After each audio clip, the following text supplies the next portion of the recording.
आज के वीडियो में हम परफेक्ट सपोर्ट और रेजिस्टेंस लगाना सीखेंगे, जिससे आपका चार्ट कुछ ऐसा ना दिखे। कैंडलस्टिक सीखने के बाद सपोर्ट और रेजिस्टेंस लेवल चार्ट पर सबसे ज़्यादा इंपॉर्टेंट लेवल होता है, जिसे जानना हर एक ट्रेडर के लिए बहुत ज़रूरी होता है। और पता है, मार्केट में 90% लोग अभी भी गलत तरह से सपोर्ट और रेजिस्टेंस लाइन ड्रॉ करते हैं, जिस कारण उन्हें लॉस होता है।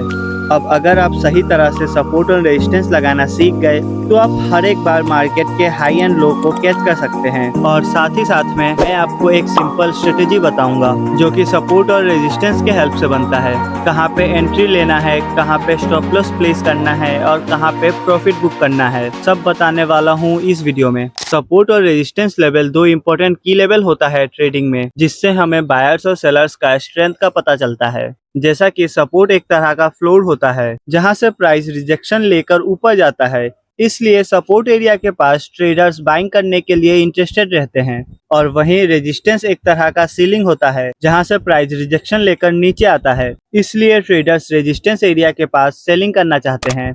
इसे आप बायर्स और सेलर्स के बीच टग ऑफ वार गेम की तरह समझो। सपोर्ट वो है जहां पे बायर स्ट्रॉन्ग रहते हैं और रेजिस्टेंस वो है जहां पे सेलर स्ट्रॉन्ग रहते हैं। सो अगर आप सही तरह से सपोर्ट और रेजिस्टेंस लाइन ड्रॉ करना सीख लेते हैं तो आप इस तरह से बड़ा बड़ा प्रॉफिट कर सकते हैं।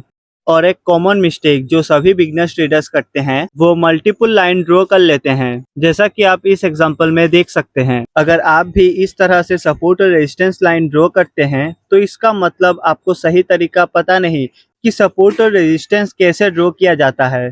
तो चलिए बिना किसी देरी के हम वैलिड सपोर्ट और रेजिस्टेंस लाइन ड्रॉ करना सीखते हैं। देखिए, हम किसी भी सपोर्ट को वैलिड सपोर्ट तभी कंसीडर करते हैं जब प्राइस किसी भी पर्टिकुलर एरिया से दो से ज्यादा बार रिजेक्शन लेकर ऊपर जाए। जैसा कि आप इस एग्जांपल में देख सकते हैं, यहाँ पर प्राइस 3 बार इस एरिया से रिजेक्शन लेकर ऊपर गया है, तो इसे हम एक वैलिड सपोर्ट एरिया कंसीडर करेंगे। अब जब प्राइस इस सपोर्ट एरिया के पास वापस आएगा तो हम बाइंग करेंगे। और आप देख ही सकते हैं, मार्केट ने हमारे प्रॉफिट टारगेट को काफी इजीली हिट कर दिया। और सेम हम वैलिड रेजिस्टेंस के लिए भी कंसीडर करते हैं। जब प्राइस दो से ज्यादा बार एक पर्टिकुलर एरिया से रिजेक्शन लेकर नीचे आता है तो हम उसे वैलिड रेजिस्टेंस एरिया कंसीडर करते हैं। फॉर एग्जांपल, अब जैसा कि आप इस चार्ट में देख सकते हैं, प्राइस मल्टीपल टाइम इस पर्टिकुलर एरिया से रिजेक्शन लेकर नीचे आ रहा है, तो हम यहाँ पे एक रेजिस्टेंस लाइन ड्रॉ करेंगे। और अब जैसे ही प्राइस इस रेजिस्टेंस एरिया के पास वापस आएगा तो हम यहाँ पे सेलिंग करेंगे। और यहाँ पर आप देख ही सकते हैं, मार्केट ने हमारे टारगेट को हिट कर दिया। अब यहाँ पे maximum trader support area draw करते टाइम ये गलती करते हैं कि वो एक सिंपल स्ट्रेट लाइन ड्रॉ करते हैं, जिससे होता ये है कि प्राइस उसे बिना टच किए ही ऊपर चला जाता है या फिर थोड़ा सा उसे ब्रेक करने के बाद ऊपर जाता है। और इसी सब चक्रों में न्यू ट्रेडर को लॉस से सामना करना पड़ता है। इसलिए आप हमेशा सपोर्ट और रेजिस्टेंस एरिया ड्रॉ करते टाइम रेक्टेंगल बॉक्स का इस्तेमाल करें, जिससे आप फेक ब्रेकआउट और फोमो से बच सकते हैं। अब यहाँ पे सभी का एक कॉमन डाउट ये रहता है कि हम जब भी चार्ट पे सपोर्ट या फिर रेजिस्टेंस ड्रॉ करने जाते हैं तो यहाँ पे एक छोटा सा कंफ्यूजन क्रिएट हो जाता है कि हम सपोर्ट और रेजिस्टेंस ड्रॉ करते टाइम वीक को कंसीडर करें या फिर नहीं। और इन्हीं चक्रों में सपोर्ट और रेजिस्टेंस थोड़ा इम्परफेक्ट हो जाता है।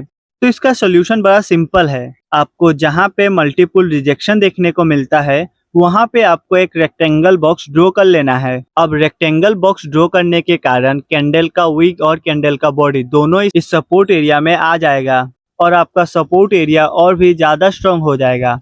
अब यहाँ पे अगर आपको perfect entry, proper stop loss और परफेक्ट एग्जिट करना नहीं आता है तो आपका वैलिड सपोर्ट और रेजिस्टेंस लगाना वेस्ट हो जाएगा। तो चलिए अब हम सपोर्ट और रेजिस्टेंस के मदद से परफेक्ट एंट्री, एग्जिट और स्टॉप लॉस लगाना सीखते हैं। ये निफ्टी 50 का 4 अप्रैल 2025 5 मिनट टाइम फ्रेम का चार्ट है। यहाँ पर प्राइस बार बार इस पर्टिकुलर एरिया से रिजेक्शन लेकर ऊपर जा रहा है, तो हम यहाँ पर सिंपल से एक सपोर्ट लाइन ड्रॉ करेंगे और फिर इंतजार करेंगे प्राइस का इस सपोर्ट के पास वापस आने का। और जैसे ही प्राइस इस सपोर्ट के पास वापस आकर एक स्ट्रॉन्ग ग्रीन कैंडल बनाता है तो हम इस कैंडल के क्लोजिंग के पास एंट्री करेंगे और अपना स्टॉप लॉस प्लेस करेंगे इस सपोर्ट के थोड़ा नीचे और टारगेट रखेंगे प्रीवियस स्विंग का ब्रेकआउट। स्टॉप लॉस इस सपोर्ट के थोड़ा नीचे होने के कारण अगर प्राइस फिर से इस सपोर्ट का रिटेस्ट करने वापस आता है तो हम बेफिजूल के स्टॉप लॉस हिट होने से बच जाएंगे।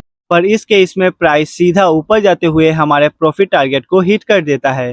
चलिए इसे हम और अच्छे से समझते हैं। यह निफ्टी 50 का 2 अप्रैल 2025 5 मिनट टाइम फ्रेम का चार्ट है। यहाँ पर प्राइस मल्टीपल टाइम इस एरिया से रिजेक्शन लेकर नीचे जा रहा है।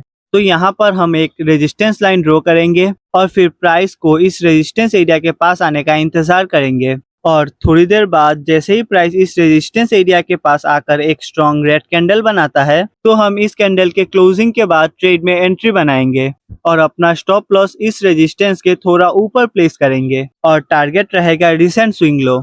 अब यहाँ पर आप देख सकते हैं पहले प्राइस नीचे जाने के बाद अचानक से एक रिवर्सल कैंडल बनाते हुए इस रेजिस्टेंस को थोड़ा सा ब्रेक किया है। अब जिन्होंने भी अपना स्टॉप लॉस एकदम इस रेजिस्टेंस के पास रखा होगा, उनका तो स्टॉप लॉस हिट हो गया होगा, पर हम अब भी सेफ है तो हम सिंपल से वेट करेंगे। और जैसा कि आप देख सकते हैं मार्केट ने हमारे टारगेट को एक बार फिर से हिट कर दिया। अगर हमने भी बाकियों की तरह अपना स्टॉप लॉस एकदम रेजिस्टेंस के पास लगाया होता तो बेफिजूल में हमारा भी स्टॉप लॉस हंट हो जाता, जबकि हमारा ट्रेड एकदम सही था।